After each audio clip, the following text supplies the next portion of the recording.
In the last segment, we were discussing Indiana, or I was discussing Indiana, and what's going on with the religious freedom laws and gay persecution, the bakery that refused to serve gays, and then the Christian backlash that gave them almost $1 million almost immediately because of that.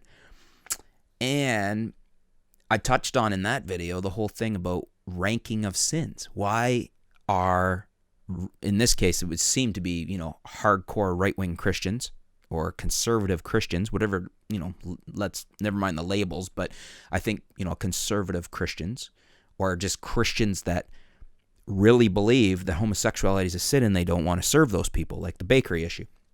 Okay, so those people, you're a Christian and you have a problem with homosexuals. Why is it more of a problem for you than any other sin?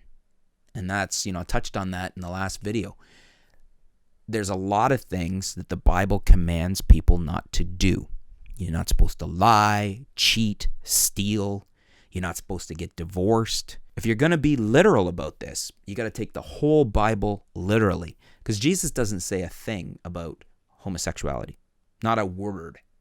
The word of Jesus in the Bible, where it's documented what Jesus said, he never brings up homosexuals. He never brings up gays or being gay. It's not a problem for him. Never spoke about it anyways.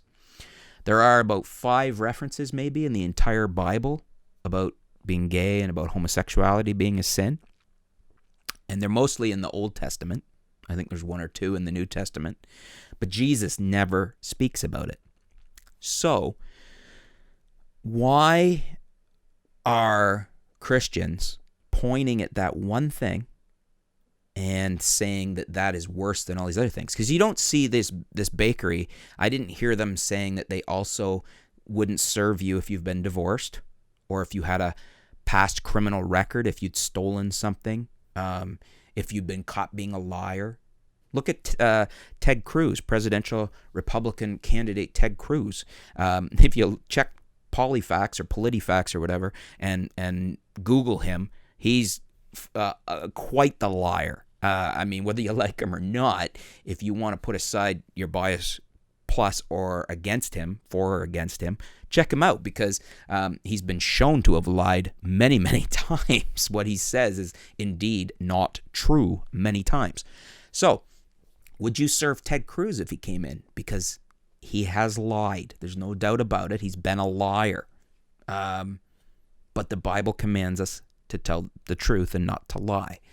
So why would you allow a liar or a thief or somebody like that in your store without checking to see if they're not one of those, but you wouldn't a homosexual?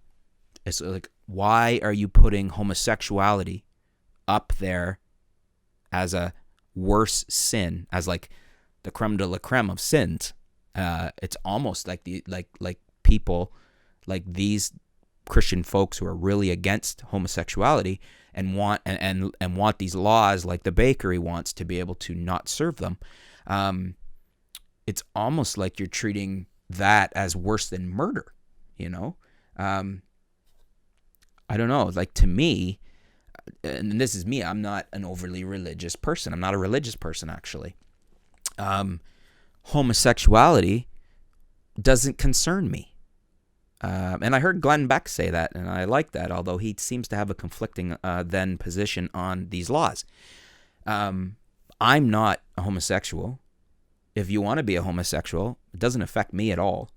Or if you're born a homosexual, doesn't affect me at all. If you want to get married, I'm fine with that. I think you should have all the benefits that I would have getting married.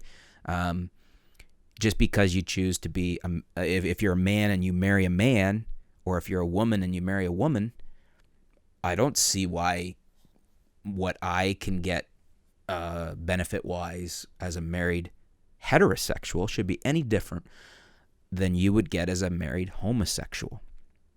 So why are Christians seeing this differently? Why are they putting this up way above all these other sins? I don't see any other Christians out there saying, "Oh, I won't serve you because I know you've lied," or "I won't serve you because you stole something," or "I won't serve you because I know you've cheated on your wife," Or I won't serve you because I know you had lust in your heart, which is a sin against your wife or whatever. I mean, the Bible commands against lust and against cheating and against coveting your neighbor's things and your neighbor's wife and things like that.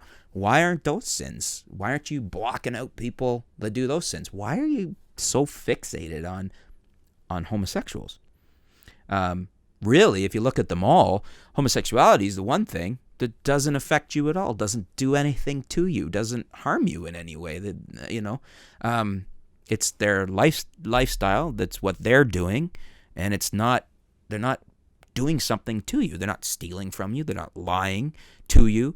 They're not coveting you. They're not, murdering you. Any of these things, which that type of thing, you could say, well, I don't want a liar because you're not telling me the truth and I can't trust you. I don't want a thief in my store because you might steal something.